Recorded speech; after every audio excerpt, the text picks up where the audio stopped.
Fortnite Creative got some huge updates in 2024 that gave creators a chance to make some crazy new maps. So as the year draws to a close, I wanted to talk about 10 of my favorite Fortnite Creative maps that I played the most this year. I also thought it would be a lot of fun to get sick right before recording this video and then try to freestyle everything without a script. So I did have to redo this 3 times and ended up losing my voice. So if it sounds like I'm struggling to find the will to live, it's because I am. But I really wanted to get you guys another video before the end of the year. So if you enjoy it, please like and subscribe or I'll be forced to cough in your mouth. So the first map I want to talk about today is Boom Boss Fight. So a fun thing about this one is actually the FAVORITE IP was originally created by a studio named Future Trash, and it was originally released as a standalone game on Steam, but they had some issues actually reaching an audience there, so they took a step back, and then once UEFN came out, they decided to actually bring the property into Fortnite, and instead of having it be a standalone game, they decided to actually make several maps with this IP. I love the world design. It's all bright and cartoony and very goofy. You also have several weird NPCs you can walk around and talk to. You can really tell this was a fully fleshed out concept that was then broken down to bring into Fortnite, and I mean that in the best way possible. Like, it's very polished. Of course, this is a boss fight map, so let's talk about the boss fight a little bit.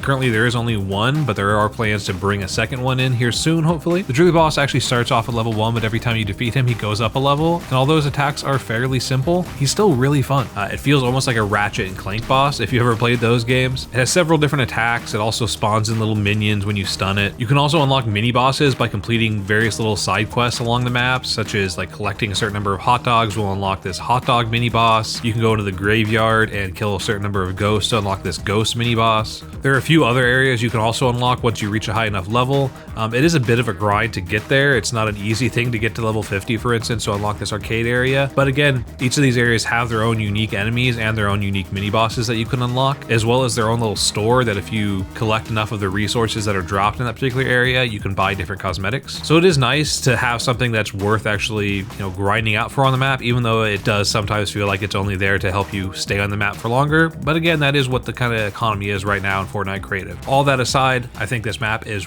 a lot of fun. Next up, I want to talk about Zombie Escape Tag. If you played any of the Zombie Escape maps in Counter-Strike, this is going to feel very familiar. Essentially, you're dropped at the start of a long obstacle course, and then you're split randomly into 2 teams. The bare bones of it is, if you're a human, you got to survive to the end of the obstacle course and escape, and if you're a zombie, you've got to infect all the humans. You earn money along the way by completing certain areas, so you can then use that money to buy weapons at the beginning if you're a human, and then if you're a zombie, you actually get to choose from a number of different tools you can use, things like bubble shields, cow catchers.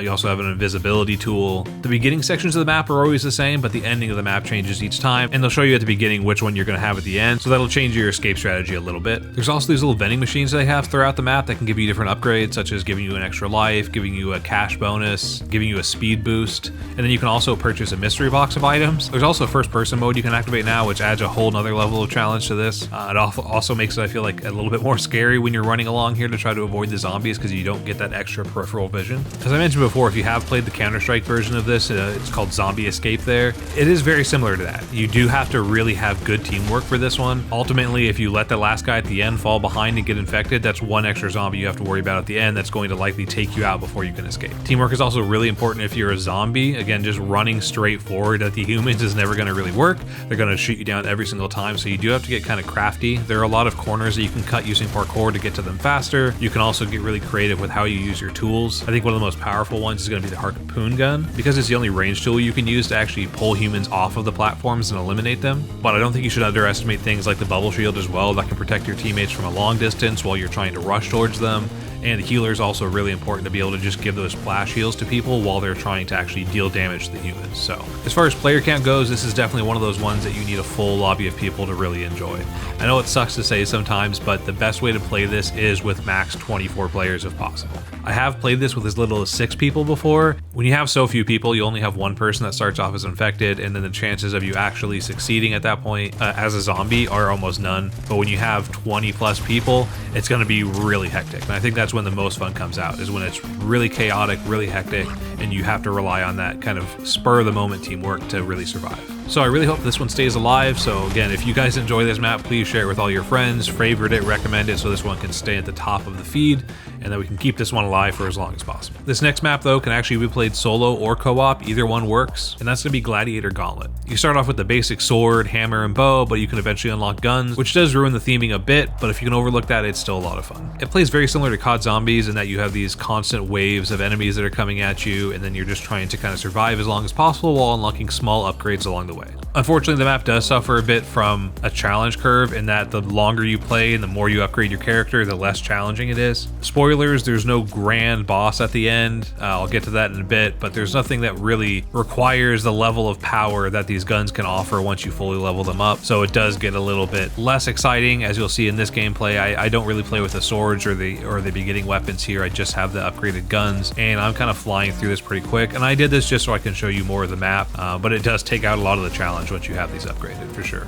So let's talk about the recent update they did, which kind of adds on some additional content towards the end. They'll take you into this new area where you have a number of new weapons that you can unlock, and then they offer you this supposed to be this big hype final challenge. When I saw how much they were hyping this up, I assumed it was going to be a big boss fight or something different than we've seen in all the other arenas. Unfortunately, it's the exact opposite. It's the most bare bones, just kind of pedestal, open area arena, and it's just infinite waves of the same enemies you've been fighting the entire time. So it's a bit of a bummer. I would have liked to have seen an actual proper boss fight at the end of this that would call for needing these really powerful weapons. But if you can overlook that, the first few play sessions I had on this map were a lot of fun, and I did spend a lot of time actually trying to grind out these weapons. I think it might be more fun to avoid the guns entirely and just focus on upgrading all the melee weapons or the Chains of Hades, because those feel like it's actually a bit more of a challenge. You have to actually really be careful of your movement and your placement because these guys do a lot of damage at close range. Anyway, hope you guys give this one a try for at least a little bit, and hopefully they continue to update it and add more challenging stuff to the end later. Next up is a map I'm sure you've seen 1,000 times. It's a very popular trend right now, and that's Pillars. Particularly the one I'm showing right now is Pillars Events, but there are a number of Pillars maps that are also pretty good. I find myself playing this one the most though because I do like the randomness of all the little events they put in, things like giving you gift boxes with random items or giving you jetpacks. And I think it's that random chaotic gameplay that keeps me coming back to this map and other Pillar maps, because it's all comes down to luck essentially. You're given a random item every few seconds, you have no idea what it's going to be, and you just try to stay alive. There's not necessarily a lot of skill to it, even though there's definitely some people that are way better at this than I am. I'm actually pretty bad and I die constantly, but I still have a lot of fun. I think that's a big thing to note about a map like this, is if you can have fun while still losing continuously, that's a really good sign in my opinion. The number of times I've gotten something like a snowman or a flopper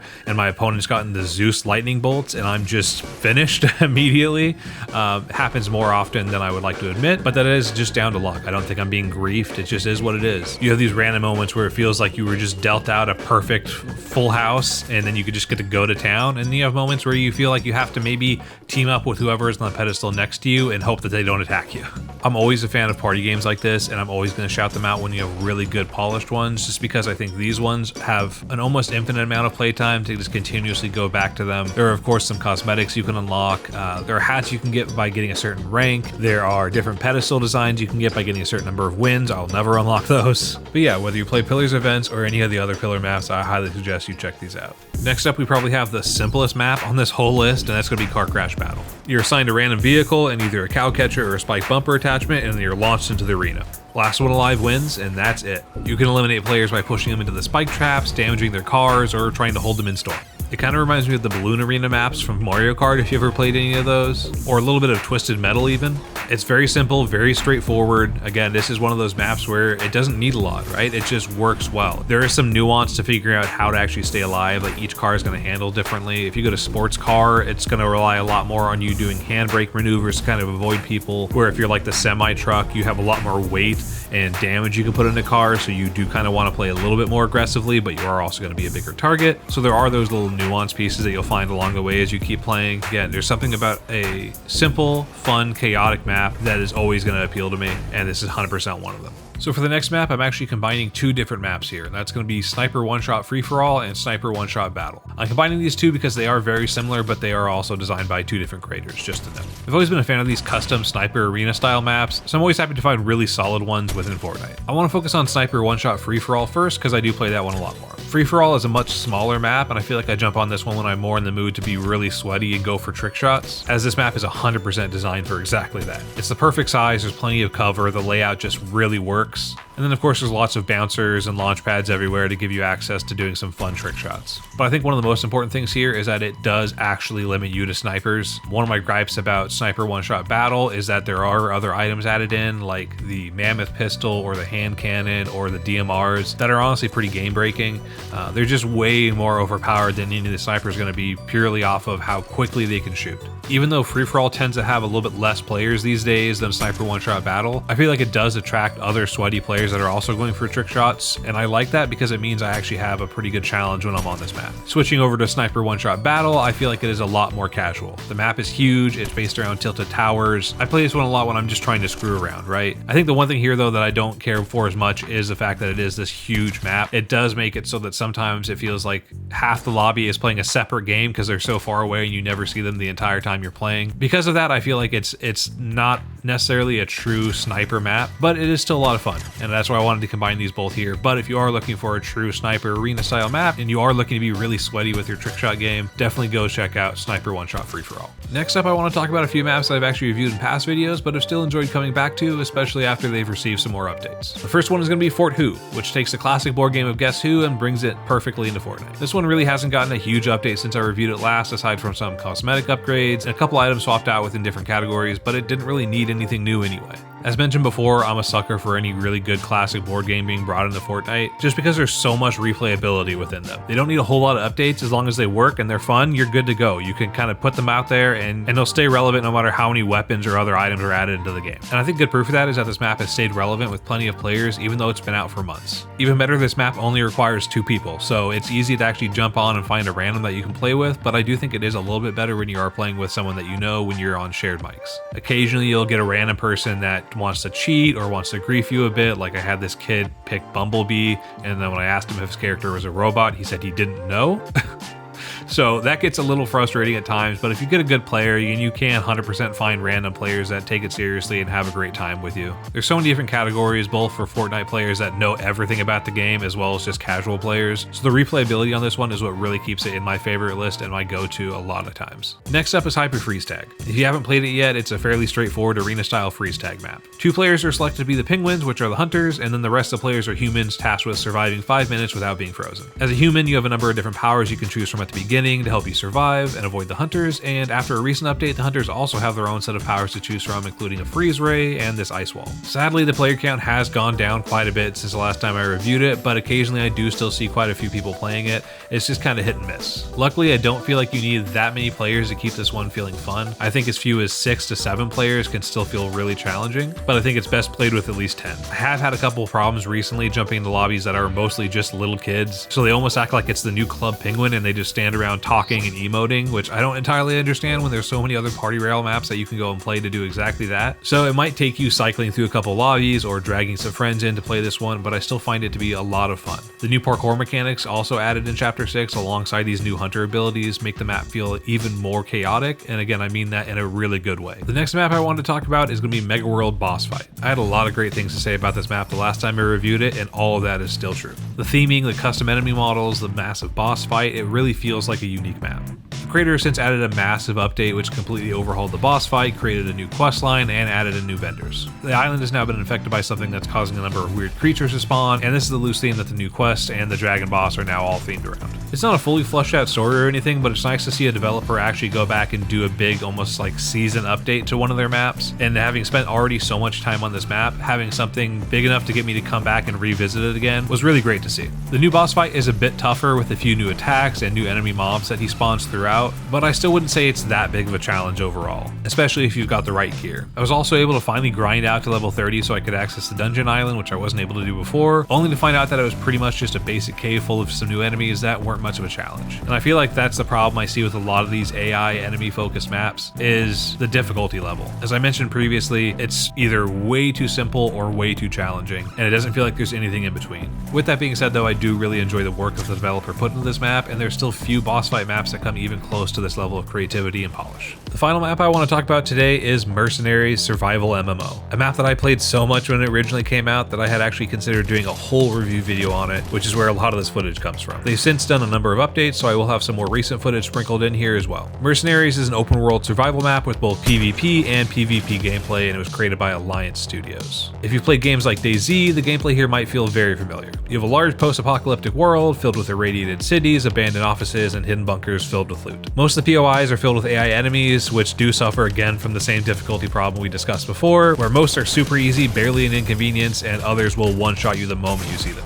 But the real fun for me comes from running into other players while you're out in the wastelands. You could choose to either invite them to your team, or you can eliminate them and take all their loot. And finding good loot is part of the fun here, and I think one of the things that this map does the best. They actually have their own loot system, so you won't find any of the classic Fortnite chests here. Instead, they've turned every cabinet, desk, and garbage bag you can find into a custom loot container. Additionally, each one is color-coded based on the rarity of loot you can find, which is really helpful when you're trying to sort through a whole building. You can sometimes ignore the common ones if you're not looking for a particular thing. Because they've made actually finding good loot hard to come by, it's so much more exciting when you find those really great weapons and items, but also more crushing when you end up dying and someone takes it all from you. And there's also another incentive to taking out players, and that's their bounty system. In short, consecutive player eliminations without getting taken down will increase your bounty level, which nearby players get notified about. You can then choose to clear your bounty at various vaults around the map in exchange for rewards. The higher your bounty level, the better the loot. This is a nice incentive to actually engage with other players instead of just trying to play it safe and hide from everybody. For me, I love the appeal of this high risk, high reward gameplay. Most creative maps that feature weapons lack any kind of balance between what they give to players, and that really ruins the challenge for me.